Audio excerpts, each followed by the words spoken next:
Hey Bougie click.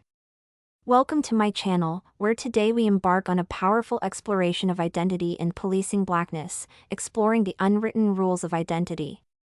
Join us as we delve into the concept of ghetto culture and its profound influence on mainstream trends, while questioning why black identity is often boxed into narrow definitions.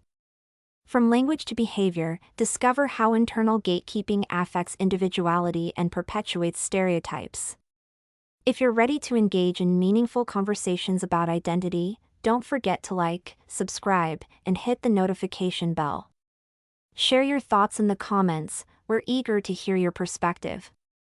Let's break free from the constraints of policed blackness and embrace its limitless potential. I'ma make you a fan.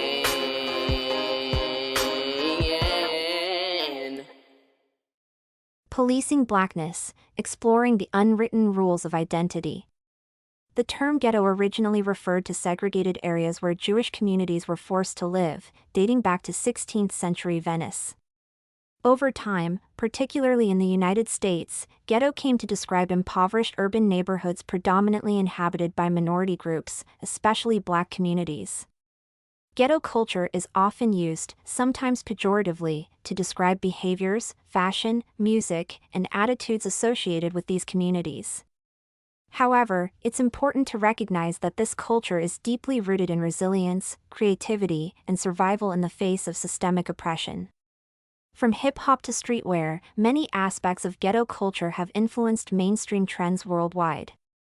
But ghetto is not the only type of black. Blackness is not monolithic, yet within the black community, there exists an unspoken but deeply felt system of self-regulation, a persistent, often harsh, policing of what it means to be black. Blackness is often treated like an exclusive club, with unwritten rules dictating who qualifies for membership. Whether it's critiques on speech, behavior, fashion, or even ambition, black people sometimes find themselves measuring each other against a nebulous standard of authenticity. This scrutiny, commonly known as policing, frequently leads to the exclusion or marginalization of those who don't conform. This form of cultural gatekeeping not only restricts individual expression but also reinforces harmful stereotypes that black identity must be singular, loud, or even chaotic to be valid. The moment a black individual questions, critiques, or simply refuses to accept these negative cultural elements as representative of the community, they are labeled as traitors, ostracized, or dismissed as not black enough. But when did calling for better standards become synonymous with rejecting blackness? The rules of blackness. For generations, many black individuals have been told they aren't black enough for embracing education, eloquent speech, or a more refined approach to life. This policing manifests in countless ways, from mocking someone for their taste in music to outright dismissing their experiences as inauthentic because they don't align with a predetermined cultural mold. The contradiction is glaring. Black people demand freedom from external oppression yet often enforce their own internal limitations. In a society that already places unfair expectations on black identity, this self-imposed judgment stifles individuality and discourages diverse representation. The rules of blackness. For generations, many black individuals have been told they aren't black enough for embracing education, eloquent speech, or a more refined approach to life. This policing manifests in countless ways, from mocking someone for their taste in music to outright dismissing their experiences as inauthentic because they don't align with a predetermined cultural mold. The contradiction is glaring. Black people demand freedom from external oppression yet often enforce their own internal limitations. In a society that already places unfair expectations on black identity, this self-imposed judgment stifles individuality and discourages diverse representation. Respectability politics, the battleground for identity. At the heart of this debate is respectability politics, the idea that black people must adhere to certain social norms to gain respect and acceptance, often within white society. Those who subscribe to this ideology advocate for professionalism, eloquence, and education as tools for dismantling stereotypes. However, critics argue that respectability politics dismiss authentic expressions of black identity and reinforce the notion that whiteness is the standard to aspire to. The friction between those who embrace respectability and those who reject it often leads to accusations of acting white or selling out. This tension can alienate individuals who simply wish to navigate different social environments without feeling pressured to conform to rigid expectations of Blackness.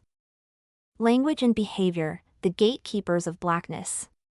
One of the most common forms of policing comes through language. Black individuals who speak in a manner perceived as too proper or who lack familiarity with African American vernacular English (AV) often face skepticism about their authenticity. Similarly, those who enjoy interests outside of mainstream Black culture, like classical music, anime, or hiking, may find their Blackness questioned. The underlying message in these interactions is that Blackness must fit within a specific mold, but that notion is inherently flawed. Black culture is vast, diverse, and ever-evolving. No singular way of speaking, dressing, or behaving can encapsulate the entirety of Black identity. The harmful consequences, divisiveness, and lost potential. Policing Blackness not only creates division within the community but also stifles individuality. Many Black individuals spend unnecessary time and energy proving their Blackness rather than embracing the fullness of their identity. Some may even feel pressured to suppress their authentic selves to avoid criticism, leading to a fractured sense of self. Additionally, the notion that certain behaviors, such as speaking articulately or striving for excellence, are inherently white is dangerous. It perpetuates the idea that success and intelligence are incompatible with Blackness, which only reinforces negative stereotypes. The Lululemon twerking incident, a spectacle in the name of culture. In an era where representation matters, visibility is both a blessing and a curse. Case in point, the infamous Lululemon twerking debacle, where a group of Black women chose to perform an impromptu twerking session inside the store. The intent may have been lighthearted fun, but the optics were anything but flattering. The situation was widely criticized as reinforcing harmful stereotypes about Black women and undermining the push for respectability in public spaces. Yet, any attempt to call out such behavior by a Black person was met with resistance. The backlash against those who found it embarrassing was swift. Critics were called anti-Black, accused of policing Black joy, and chastised for daring to believe that professional spaces deserve respect. Those who questioned the appropriateness of the act were labeled as Bougie or accused of looking down on their own people. But is Black culture so shallow that it must be reduced to public gyrations? Or are we being gaslit into believing that rejection of certain behaviors is equivalent to rejecting Blackness itself? This cycle of glorifying disruptive behavior while shaming those who advocate for dignity is precisely why conversations about Black policing are critical. The Times Square statue, a harmful representation. When artist Thomas J. Price unveiled his 12-foot bronze statue of a Black woman in Times Square, titled Grounded in the Stars, the backlash was swift. The infamous statue, a supposed tribute to Black women that somehow missed the mark entirely. Rather than showcasing the dignity, resilience, and multifaceted excellence of Black women, it instead leaned into an exaggerated aesthetic that reinforced existing negative tropes. It's yet another example of mainstream attempts at representation that fail to uplift and instead reduce Black culture to singular, surface-level imagery. Instead of celebrating the elegance, intelligence, and diversity of Black womanhood, it presents an image that many felt played into a caricature rather than a commendable tribute. The statue, supposedly intended to provoke thought on identity and representation, instead became the target of ridicule. Critics dismissed it as a DI statue, weaponized the woman's body type for mockery, and likened it to degrading stereotypes. The ridicule over the piece is a glaring reminder that Black women, our existence, our bodies, and our stories, are too often made the punchline of a joke rather than honored with the respect we deserve. Look around at how other cultures uplift their imagery. Italian sculptures lean toward majestic historical figures, Asian communities highlight success and resilience, and even within America, other racial groups construct monuments that depict their best attributes. Meanwhile, Times Square boasts a statue of a Black woman who embodies a stereotype that has long been weaponized against Black people. If other groups erect statues that reflect dignity and progress, why are Black people expected to be content with caricatures? And when someone raises the issue, they're accused of not embracing Black heritage, rather than acknowledging that such imagery is damaging. The endorsement of baby mama culture. Black parenthood is a beautiful thing, but the glorification of baby mama culture is not. While healthy families exist in all structures, the normalization of single motherhood as the default for Black women is troubling. The media often romanticizes the struggle without questioning why systemic conditions continue to create these circumstances disproportionately within the Black community. If someone raises concerns about how this narrative harms Black children and Black women, they're branded as elitist, out of touch, or even anti-Black. But should questioning the cycle of broken homes and absent fathers be an offense?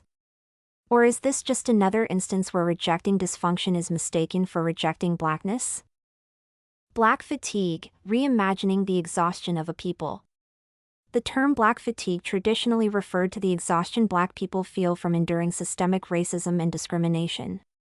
It encapsulates the emotional and psychological toll of navigating a world where racial bias affects everything from job opportunities to healthcare access. It was a call to action, urging people to recognize the weight of generational trauma. Recently, however, some have twisted the term to express frustration with behaviors they associate with ghetto culture, often in a dismissive or racially charged way. It has been twisted into something far more insidious. Some online spaces have redefined it as the fatigue of having to care about Black issues at all. But Black people are experiencing Black fatigue as well. Many within the Black community feel drained by certain behaviors that perpetuate harmful stereotypes, tired of seeing the same narratives play out, whether in the media or real life. Tired of the expectation that all Black individuals should embrace or defend behaviors commonly associated with ghetto culture. Instead of progression and elevation, there's an overrepresentation of loud, confrontational, and hyperbolized depictions of Blackness, leaving many disillusioned and desperate for change. The frustration grows when anyone attempts to escape this mold, only to be accused of abandoning their roots. When did everything bad become Black culture? Somewhere along the way, everything undesirable, poverty, crime, loudness, aggression, became synonymous with Blackness. The media plays a huge role in this. Black women, in particular, are often portrayed as either hypersexualized, angry, or struggling. Rarely do we see nuanced, multidimensional representations. The problem isn't Black culture itself, it's the way it's framed. Embracing the full spectrum of Blackness. The truth is, Blackness is not one size fits all. It spans continents, cultures, and personal experiences. A person's authenticity should not be measured by how closely they conform to a specific idea of Blackness, but rather by their lived experiences and sense of self. The challenge for the Black community is to dismantle internalized biases and allow space for every individual to define their own Black identity. A world where Black people uplift one another, rather than gatekeeping identity, will be one where every shade of Blackness is valued, respected, and celebrated. Ultimately, Blackness is not something that can be policed. The fear of standing apart. Why has the act of holding one's own culture accountable become a social risk? Why must Black individuals either subscribe to harmful behaviors or risk exile? The policing of Blackness, especially when it forces people to accept dysfunction as identity, is a destructive trap. It ensures that any attempt at pushing for better representation, higher standards, or nuanced discussions is met with hostility. Blackness is vast, dynamic, and powerful. To challenge harmful norms does not negate Blackness, it seeks to expand it beyond the boundaries set by society's lowest expectations. And if holding Black culture to a higher standard is a crime, then perhaps it's time to embrace rebellion. Conclusion: breaking free from the constraints of policed Blackness. The expectation for Black people to fit into a singular cultural identity is not only unrealistic but detrimental. Blackness is not a monolith, and attempts to control who is considered genuinely Black based on adherence to stereotypes only serve to limit growth.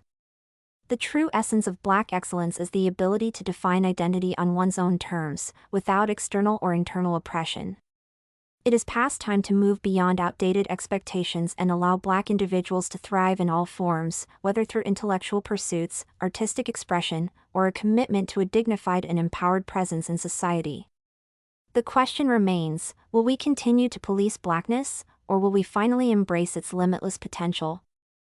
Thank you for joining us on this journey through the complex and multifaceted topic of policing Blackness. We've delved into the historical roots, the societal pressures, and the internal struggles within the Black community. Our exploration revealed the profound impact of these unwritten rules and the importance of embracing Blackness in all its diversity. Remember, the essence of Black identity thrives not in conformity to stereotypes, but in the freedom to define oneself. Let's continue to challenge these constraints and uplift one another, celebrating every unique expression of Blackness. If you found this discussion insightful, don't forget to like, subscribe, and hit the bell icon for more content that sparks meaningful conversations. Share your thoughts in the comments below, we'd love to hear your perspective. Until next time, keep questioning, keep learning, and keep embracing the full spectrum of your identity. Stay empowered, and we'll see you in the next video. What do you think? Do Black people police the Blackness of other Black people? Let me know in the comments section. Stay bougie. Follow and support me. All links in bio. Don't forget to like, share, and subscribe. Check description for more info. New episodes every day.